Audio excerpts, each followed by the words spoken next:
बिहार वालों एक बार बोलो जय भीम। जय भीम। आज बहुत बहुत धन्यवाद। आज इस महारैली में हमारे जितने भी मंच पे उपस्थित पदाधिकारी हैं उन सबको भी मेरा क्रांतिकारी जय भीम और बहुजन समाज में जन्मे सभी महापुरुषों को मेरा क्रांतिकारी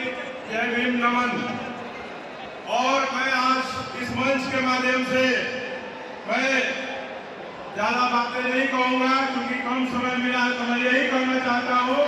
कि भीम आर्मी भारत एकता मिशन बिहार जितनी भी लड़ाइयां इस देश में भाई चंद्रशेखर आजाद जी के नेतृत्व में लड़ी गई है, उस हर लड़ाई में एक अहम भूमिका बिहार कर रहा है।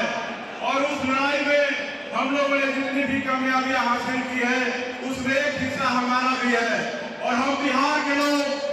जिस प्रकार से आज की महारैली में बिना किसी साधन और संसाधन के हम लोग ट्रेनों के जनरल बोगियों में बिना टिकट के हम लोग भर करके आए हैं इस आंदोलन को सफल बनाने के लिए, अपने हक और अधिकार की लड़ाई को जीतने के लिए। उसी प्रकार हम आज के इस मंच से वादा करते हैं कि भविष्य में भी किसी प्रकार का बहुजन समाज के मान सम्मान स्वाभिमान आरक्षण के बचाने की लड़ाई में, इस देश के संविधान को बचाने की लड़ाई में, हमारे अस्तित्व को बचाने की लड़ाई में भीम आर्मी भारत एकता मिशन बिहार का जो योगदान होगा वो आने वाले समय में भी चंद्रशेखर आजाद के साथ हम लोग हजारों हजार और लाखों की संख्या में मिल करके लड़ाई को सफल बनाने का काम करेंगे। और आने वाले 1 वर्षों के बाद बिहार में विधानसभा चुनाव है और मैं यहाँ पे जितने भी बिहार के साथी मौजूद हैं मैं उन सभी साथियों को ये कह देना चाहता हूँ इस मंच के माध्यम से,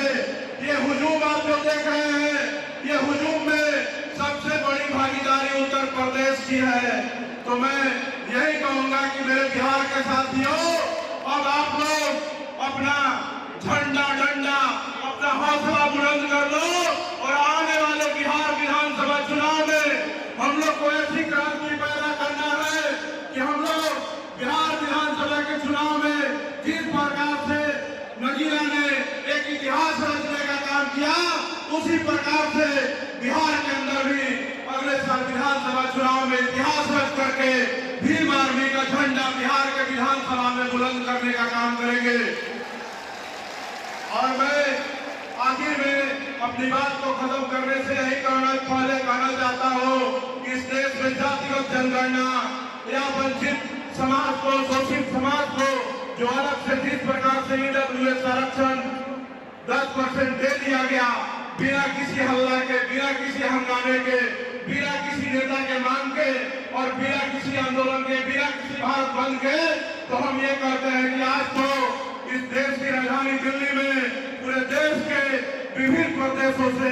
लाखों लोग पहुंचे हैं। तो हमारे समाज को सुप्रीम कोर्ट के जज लोग बांटने से पहले, वर्गीकरण करने से पहले, उपवर्गीकरण करने से पहले, क्लासिफिकेशन करने से पहले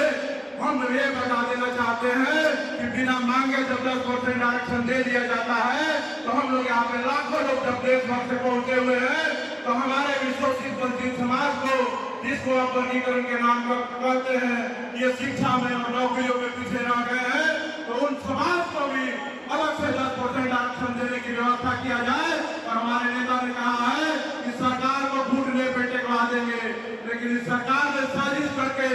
जो हुजूम रामलीला मैदान में लाखों की संख्या में उमड़ने वाला था उसको एक दिल्ली के कोने में सिमटाने का काम किया और उस आंदोलन को एक बड़े हॉल में सिमटाने का काम किया। लेकिन हम लोग को अपने हौसले को हरास नहीं होने देना है। हम लोग को मजबूती के साथ अपने नेता चंद्रशेखर आजाद जी के साथ हर लड़ाई को आज इस मंच से जो भी आह्वान किया जाएगा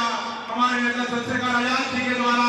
उस आह्वान को पूरा करने के लिए हम सब लोग अपना जान लगा देंगे। बिहार क्रांति की धरती है, बाबू जगदेव प्रसाद कुशवाहा, चंद्रशेखर कर्पूरी ठाकुर जी और वहाँ पे हमारे एक महान वीर बहादुर नेता रामविलास पासवान जी का धरती है। और हम लोग की ये धरती हम लोगों ने कुर्बानियां दी है, हम लोगों ने अपने जान बनाए हैं